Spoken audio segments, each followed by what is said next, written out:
cache-lune. Cela va bientôt faire 300 ans que Zamoléon exerce le métier de cache-lune. Cette profession, très rare, consiste à étendre chaque nuit un grand drap devant la lune pour cacher une partie de sa lumière. C'est un travail très important, car les croissants de lune ainsi formés embellissent le ciel et rythment le temps. Il faut beaucoup d'énergie, d'adresse et de savoir-faire pour accomplir cette tâche. Et les nuits de repos sont rares, ce sont les nuits de pleine lune. Zamoléon a eu son diplôme de cache-lune il y a bien longtemps. Il est le dernier représentant de cette profession et aujourd'hui, il se sent totalement épuisé. Pour qu'il puisse enfin se coucher, quelqu'un doit venir le remplacer. Sur Terre, alors que la nuit tombe, dans un bâtiment très mystérieux appelé École du Cosmos, un petit garçon saute de joie. C'est Timo, qui vient de réussir le très difficile examen de cache-lune. Ses professeurs le regardent avec une grande fierté. « Timo, te voici devenu quelqu'un de très important, » lui disent-ils. « Mais le temps nous est compté. Le vieux Zamoléon est épuisé et tu dois cette nuit même aller le remplacer. » Puis, il donne à Timo un petit comprimé. « Voici la pilule qui rend léger comme l'air. Elle te permettra de voler jusqu'à la lune. Mais attention, nous n'en possédons qu'une. » Timo met la pilule dans sa poche et quitte l'école du cosmos en courant. Au bout de 2 kilomètres, il s'arrête net et lève les yeux au ciel. « À moi la lune !» hurle-t-il en plongeant la main dans la poche de son pantalon. Mais il a beau remuer ses doigts, la pilule ne s'y trouve pas. Malheur! Timo, paniqué, découvre que la poche de son pantalon d'écolier est trouée de tous côtés. La pilule qui rend léger comme l'air est à jamais perdue.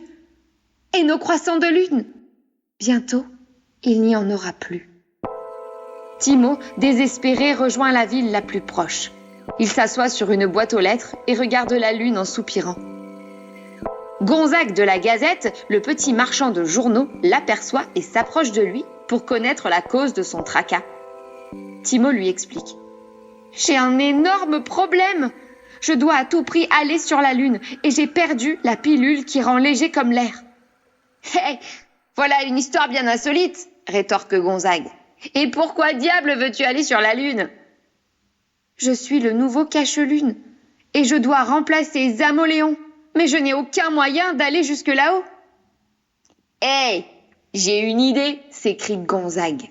Il tire Timo par la manche de son veston, l'emmène sur le toit d'une maison, attrape ses journaux et confectionne un immense avion de papier. Timo grimpe dessus en hurlant « À moi la lune !» Aussitôt, Gonzague pousse l'avion du haut du toit et le regarde s'envoler. Mais, rapidement, Timo et son coucou de papier piquent du nez et s'écrasent dans un bosquet. Gonzague et Timo sont assis sur le trottoir et regardent la lune d'un air soucieux. Daphné, la marchande de jouets, les aperçoit et s'approche d'eux pour connaître la cause de leur tracas. Timo lui explique. « Si je ne parviens pas à rejoindre la lune avant le lever du jour, le vieux Zamoléon ne sera pas remplacé. La lune deviendra un astre toujours rond, toujours blanc. Elle ne prendra plus jamais la forme d'un croissant. »« Oh !» « J'ai une idée, » déclare Daphné. Elle attrape Timo par le col de son veston, court jusqu'à sa boutique de jouets, s'empare de son plus grand cerf-volant et y attache Timo bien solidement. Puis, elle sort, vérifie la direction du vent et lance Timo qui s'élève dans les airs en hurlant « À moi la lune !» Mais soudain, une bourrasque violente déchire la toile du cerf-volant et Timo s'écrase dans un étang. Daphné, Gonzague et Timo sont assis sur un banc public et regardent la lune d'un air pathétique. Roland Pendule, l'horloger, les aperçoit et leur demande la cause de leur tracas. Timo lui répond.